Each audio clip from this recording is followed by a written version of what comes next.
रामचरित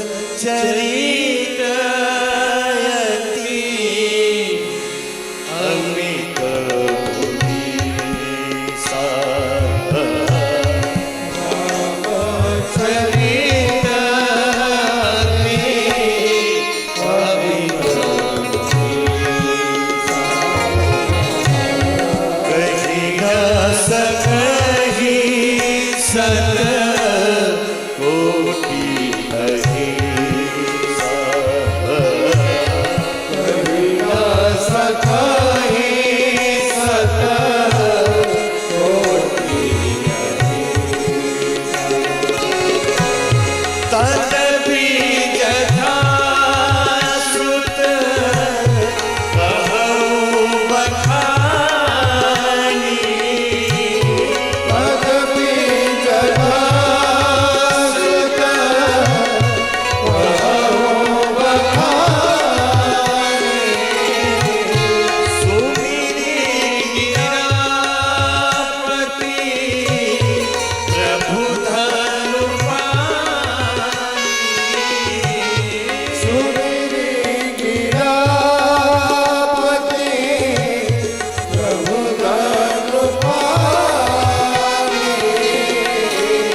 रामचरित अति अमित पुनीसा।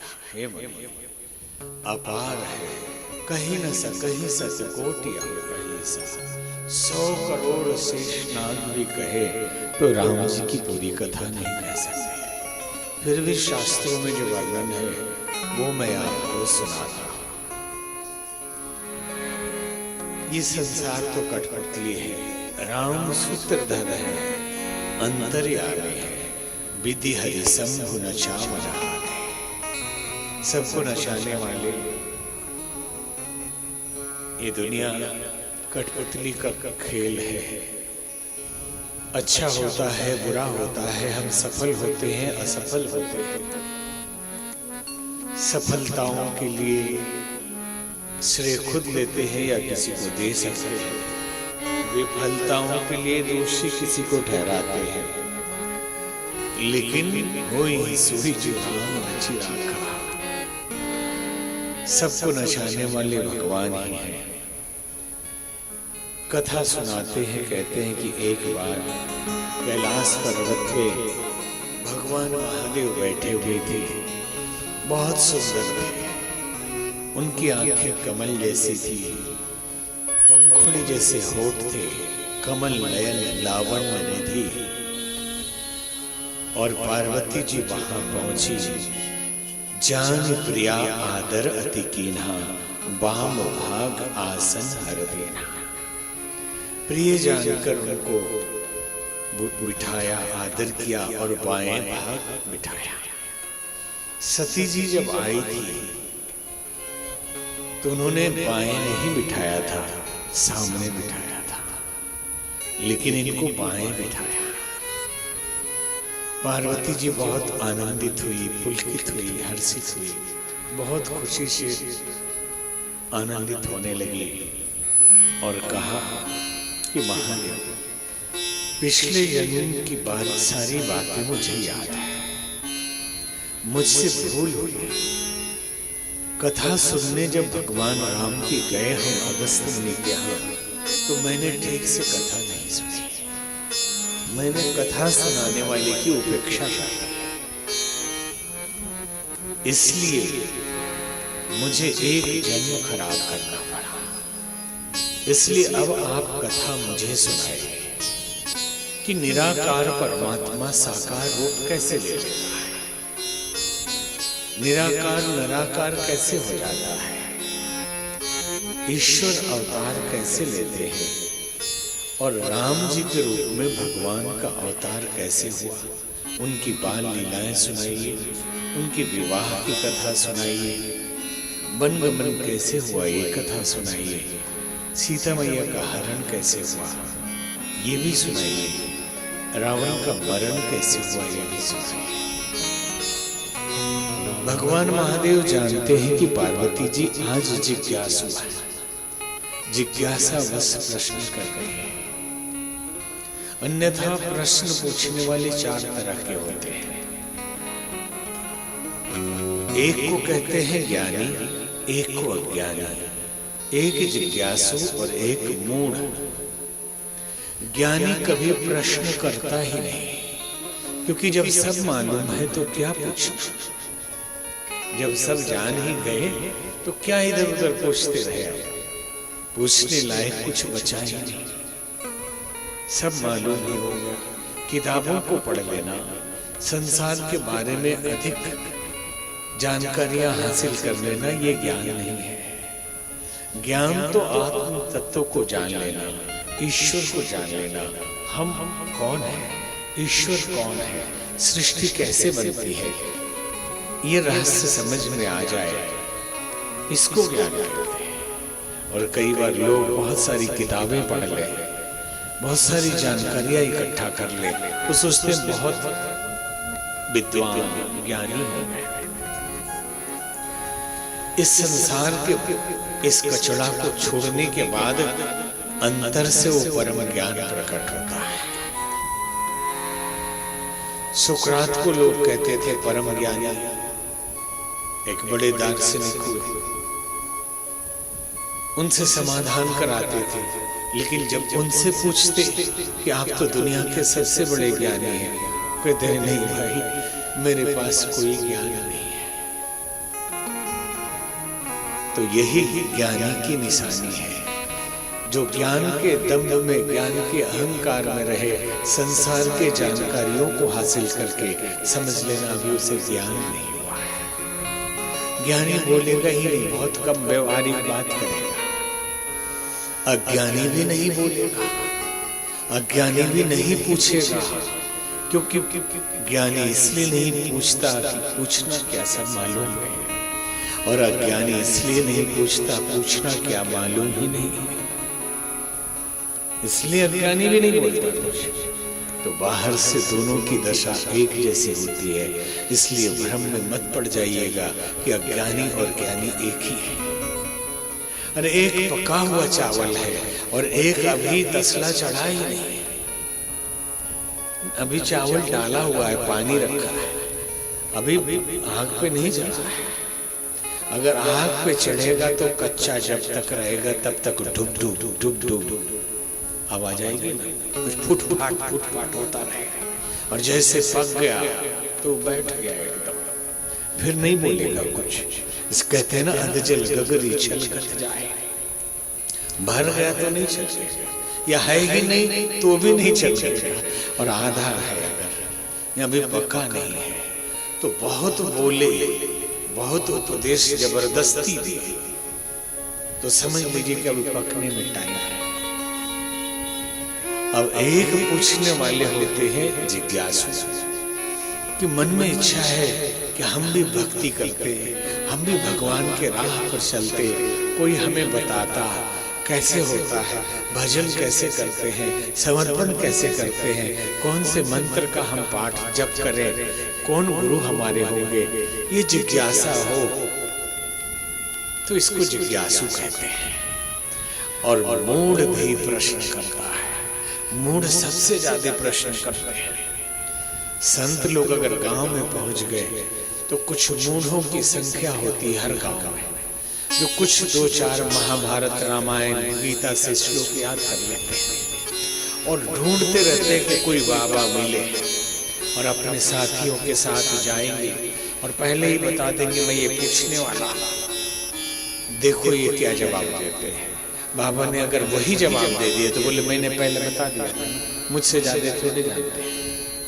और दूसरा जवाब दिया, बोले क्या जानते हैं, कुछ नहीं जानते हैं। एक बार की घटना है, सच्ची है, हमारे बचपन की है। अनेक बार इंग्लैंड गए, एक बार हमारे साथ एक संत जा रहे थे कथावाचक, हमारी कम उम्र थी, वो भी साथ में थे। ये 98 की बात है। तो 5 लोग हम लोग थे, गाने वाले लोग भी थे, तो उनका सीट मिल गया दूसरे तरफ, हमारे जो कथा करने वाले थे। तो अभी पहली बार वो जहाज में चढ़े थे, वो भी विदेश वाले। जो डोमेस्टिक फ्लाइट में चढ़ते हैं उनको दारू पीने को नहीं मिलता, लिखा रहता है कि सिगरेट भी नहीं पी सकते, दारू भी। लेकिन इंटरनेशनल में जो जाते हैं उनको मालूम है कि सिगरेट तो मना होता है, वहां दारू परोसा जाता है। आप नहीं पिए अलग बात है, जो पीने वाले वो पीते हैं, फ्री में मिलता है। अब एक भारतीय आदमी इंग्लैंड में जन्मा था, ये हंस रहे विनय जी, क्योंकि ये भी विदेश अभी हमारे साथ गए थे। तो भाई ये लोग तो नहीं लेते हैं, लेकिन पड़ोस में कोई ले रहा है तो देख के आए, इसलिए मुस्कुरा रहा है। तो एक इंग्लैंड में भारतीय आदमी पैदा हुआ, उसने खूब पी लिया, और जब नशा चढ़ा तो जो हमारे महात्मा थे उनको कहता है बाबा लगते हो, बाबा ही हो लग रहा है, मतलब बाबा हो। बोला हाँ बाबा है, कथा करते हो? बोला हाँ करता हूँ। किसकी कथा करते हो? तो राम जी की। अच्छा तो एक बात बताओ, पूछिए। रावण के दादी के नानी के मौसी की बेटी के बहन का नाम क्या था? अब बताइए, उससे उसको क्या लेना देना? अभी बोले कि भाई हमको तो पता नहीं। बोले क्या कहा रामायण सुनाते हो, इतनी सी बात पता नहीं है, और राम कथा करने चले हैं विदेश में। बहुत देर बाद झक हुआ, तो हमने पूछा कि महाराज क्यों परेशान कर रहा आपको? बोले देखिए ना ये पूछ, हमने कि इधर आ जाइए आप, वहां हमारी जरूरत है। तो हम चले गए। बोले उम्र तो बहुत कम है लेकिन तुम भी बाबा लगते हो। तो हमने कहा उम्र कम है लेकिन मैं भी बाबा हूं। मतलब बाप का बाबा। हमारे यहाँ बाबा दादा को भी बाबा कहते हैं, बाप का बाप। तो हम लोग साधु लोग बाबा ही होते हैं, छोटे हो बड़े हो कैसे भी बाप के बाप होते हैं। आपको सिखाया गया होगा फादर, फादर तक ही सिखाया गया ना भी, पादरी। वहां तो बाबा नहीं होता। अपने यहाँ पंडित जी हो, पुजारी जी हो, छोटे से भी, वो भी बाबा है या नहीं? सच बताना, यहाँ बिहार में कि पंडित जी भी हो, बच्चा भी हो, तो सबके बाबा है। बाबा बाबा पानी लगी, वो भी कहते हैं खुश रहो बच्चा। और छोटा सा भी साधु हो, वो भी बाबा है। तो बोले अच्छा तो आप बाबा है? मैं कहा तो रामायण करते हो? हाँ करते हैं। तो बताओ रावण के दादी के नानी के मौसी की बेटी के बहन का नाम क्या था? हमने कहा इतनी छोटी सी बात पूछ रहे, अरे 20 फुट की देवी उसका नाम था। बोले अच्छा पक्का? हमने कहा पक्का। कहाँ लिखा है? हमने कहा विस्फोटक पुराण में लिखा है। ये कौन पुराण है भाई? हमने कहा आप कितने पढ़े हो पुराण? बोले अभी नहीं पढ़े। हमने कहा पढ़ो, मिल जाएगा। उसने तुरंत 100 पौने निकाला, चरण में रखा, बोला सही जवाब। क्या जवाब दिया? सही जवाब दिया। ये मूढ़ लोग हैं, इनका कोई जवाब नहीं होता है, इनकी भाषा में इनको बताइए। भगवान बुद्ध के पास एक आदमी पहुंचा और उस आदमी ने जान लिया था कि भगवान बुद्ध कहते हैं कि ईश्वर की क्या जरूरत है, सब तो व्यवस्था से चल रहा है, एक सिस्टम है दुनिया। तो वो आके बोलता है कि तथागत ईश्वर होता है या नहीं होता है? तो भगवान बुद्ध ने कहा कि आपकी क्या मान्यता है? बोले मैं तो ये जान गया था कि ऐसा ही कहते हैं, मतलब मैं तो मानता हूँ क्या भगवान की जरूरत है, भगवान तो होता ही नहीं, ये सब व्यवस्था से चल रहा है, सब सिस्टम से, सब वैज्ञानिक तरीके से चल रहा है, जरूरत क्या है चलाने वाले की? तो भगवान बुद्ध ने कहा कि नहीं, भगवान होता है तभी तो व्यवस्था चल रही है। अब बेचारा मूल काटे चला गया। अब दूसरे आदमी को पता चला कि भगवान बुद्ध कह रहे हैं कि भगवान होता है, तो वो आया, बोला तथागत आपकी क्या मान्यता है, ईश्वर होता है कि नहीं? तो बोले आपकी क्या मान्यता? बोले मैं मानता हूँ भगवान होता नहीं तो चलेगा कैसे? तो भगवान बुद्ध ने कहा ना, कोई जरूरत नहीं है भगवान की, ये तो सिस्टम से चल रहा है। तो उनके शिष्य आनंद ने पूछा, हे तथागत आप झूठ बोलते हैं, आपने अभी सरासर झूठ बोला दो आदमी के सामने। बोले नहीं, मैंने झूठ बोला ही नहीं। तो क्या बोला? बोले मैंने सिर्फ इतना बोला कि तुम जो बुलवाना चाहते हो वो नहीं बोलूंगा, मैं उसका विरोध करूंगा। मैंने झूठ सच बोला ही नहीं। वो चाहता था कि मैं बोल दूं कि ईश्वर नहीं होता, मैंने कहा होता, और ये चाहता था कि मैं बोलूं कि नहीं होता है, होता है, तो मैंने कहा नहीं होता। मैंने न झूठ बोला न सच बोला, तेरी बात का समर्थन नहीं करूंगा। ये क्या मैंने? तो ये मूढ़ लोग प्रश्न करते हैं। अब एक जगह हम बलिया जिला में गए, एक आदमी आ गया परेशान, बाबा से मिलना है, आगे भीतर घुस गए। ए बाबा आपके बताइए हनुमान जी की बहन के रही? आप बोला बताओ हनुमान जी की बहन के रही? अरे भाई वो हनुमान जी से पूछिए जाके, हम क्या जाएंगे? राम जी की कथा सुनो, हनुमान जी की महिमा सुनो, अब उनके खानदान बहन का हम पता नहीं लगाए हुए। ये मूढ़ लोग। पार्वती जी जिज्ञासा बस महादेव से प्रश्न पूछ रही है और महादेव प्रसन्न होकर ध्यान में मग्न हो गए, कथा सुना।